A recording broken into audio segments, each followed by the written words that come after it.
অনেক বেশি এবং একজন বেনিফিশিয়ারি ওটাই নিতে চাইবেন। সেক্ষেত্রে আমরা কিন্তু প্রক্সিমিটি টেস্টের মাধ্যমে স্কোরিং ভিত্তিতে আমরা এই মুহূর্তে হতদরিদ্র, দরিদ্র এবং নিম্নবিত্ত এই তিনটি সেক্টরের কাছে কার্ড পৌঁছানোর চেষ্টা করব এবং গ্র্যাজুয়ালি এটা মধ্যবিত্ত এবং উচ্চবিত্তর কাছে পৌঁছাবে। ঈদের আগে 10 তারিখে এটা শুভ উদ্বোধন করবেন আমাদের মাননীয় প্রধানমন্ত্রী এবং এই শুভ উদ্বোধনের দিন থেকে কিন্তু প্রতি মাসে এই টাকাটা প্রতি মাসে তাদের অ্যাকাউন্টে যাবে যারা এটার বেনিফিশিয়ারি হবে।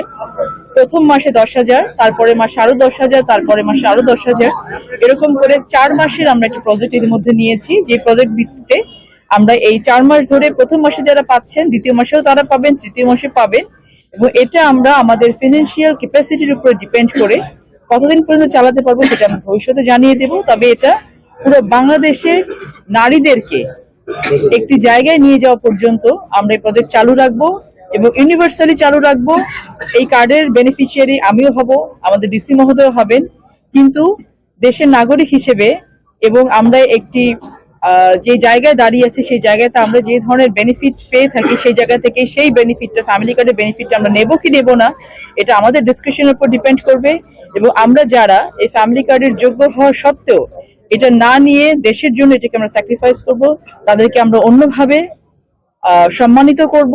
সেই বিষয়ে আমাদের পলিসি আছে, এগুলো আপনারা সময় মতো জানতে পারবেন।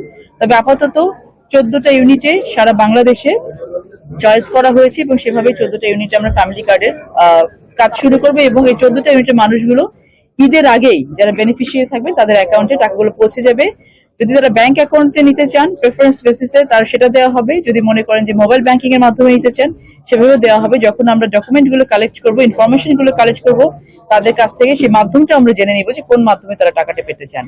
এবং গ্র্যাজুয়ালি নারীদেরকে অর্থনৈতিকভাবে স্বাবলম্বী করার বর্তমান সরকারের যে প্রচেষ্টা, আমরা চাইবো এই প্রচেষ্টার সাথে আপনারা থাকবেন, আপনারা সহযোগিতা করবেন। আলটিমেটলি কিন্তু এটা দেশের জন্য একটি সম্পদ হয়ে খুব শিগগিরই আমাদের কাছে ধরা দেবে ইনশাআল্লাহ। আর কোনো প্রশ্ন? আমার নাম তারিকুল হাসান, আমি স্টার টেলিভিশনের লালপুর বাগাতিপাড়া আমরা দেখলাম যে বাংলাদেশের মধ্যে যে 14টা জায়গায় আপনি ফ্যামিলি কার্ড দিবেন আপনারা, তার মধ্যে লালপুরের সম্ভবত গৌরীপুর ওয়ার্ড থাকতেছে।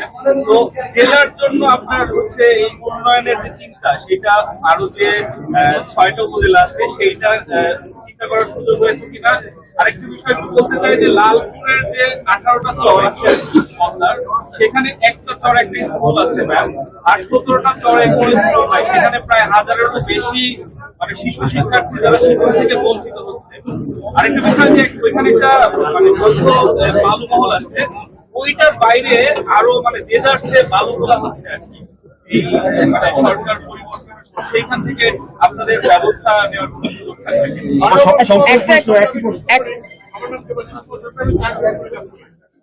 আমরা দেখেছি নাটোরের বিভিন্ন মন্ত্রী হন বাইরে থেকে, জেলা সদরের বাইরে উপজেলায় বিভিন্ন উন্নয়নগুলো আমরা দেখেছি নাটোর সদর বঞ্চিত হয়। আপনি মন্ত্রী হয়েছে নাটোরের মন্ত্রী, আমরা আশা করি নাটোরের জন্য আপনি কি কি করবেন জেলায়। আমরা দেখেছি যে আপনার বাবা আমাদের যুব উন্নয়ন লালপুরে করেছেন, স্টেডিয়াম করেছেন, আমাদের বলক সাহেব বিলের মধ্যে গিয়ে সব করেছে। নাটোর সদর বরাবরই বঞ্চিত। আপনার কাছে আমাদের কি প্রত্যাশা, আপনি ধন্যবাদ। আমি একটু একটু করে অ্যাড্রেস না করলে ভুলে যাব। প্রথম কথা হচ্ছে যে ফ্যামিলি কার্ডের যে এখন 14টা ইউনিটকে আমরা কাজে পাইলট বেসিসে কাজে লাগানোর জন্য নিয়েছি, এই 14টা ইউনিট তো শেষ না, এটা কেবল শুরু। এবং আমাদের যে ইনফরমেশন কালেকশনের যে ডেটা কালেকশনের যে প্রসেস এটা কিন্তু শুরু হয়ে গেছে অলরেডি। 14টা ইউনিটের পরে গ্র্যাজুয়ালি প্রতিটি ওয়ার্ডে, প্রতিটি উপজেলায়, প্রতিটি বিভাগে কিন্তু এই কাজগুলো হবে। পাইলট প্রজেক্টটা কি? এটা ফিজিবিলিটি চেক করা যে আমরা যে প্রসেসে এগোতে চাচ্ছি এটা কতটুকু আমাদের জন্য ফিজিবল হচ্ছে বা কতটুকু আমরা সাকসেসফুলি কাজ করতে পারছি। এবং যখন আমরা সাকসেসফুলি 14টা ইউনিটে কাজ শেষ করতে পারবো, গ্র্যাজুয়ালি নাটোর না পুরো বাংলাদেশের প্রত্যেকটা জায়গাতে কাজ শুরু হবে।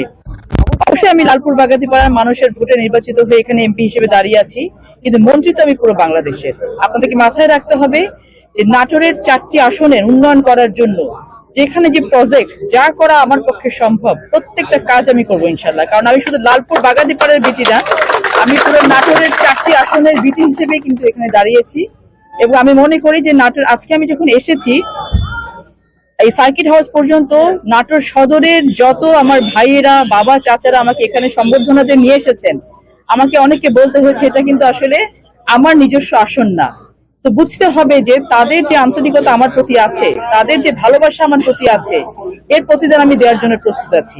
এবং গ্র্যাজুয়ালি যত ধরনের উন্নয়ন করা সম্ভব, আমার লালপুর 1, নাটোর 1, লালপুর বাগাতিপাড়ার উন্নয়ন যেমন আমি করব, বাকি 3টি আসনের উন্নয়ন করার জন্য আমি সর্বোচ্চ সদস্য থাকবো ইনশাল্লাহ।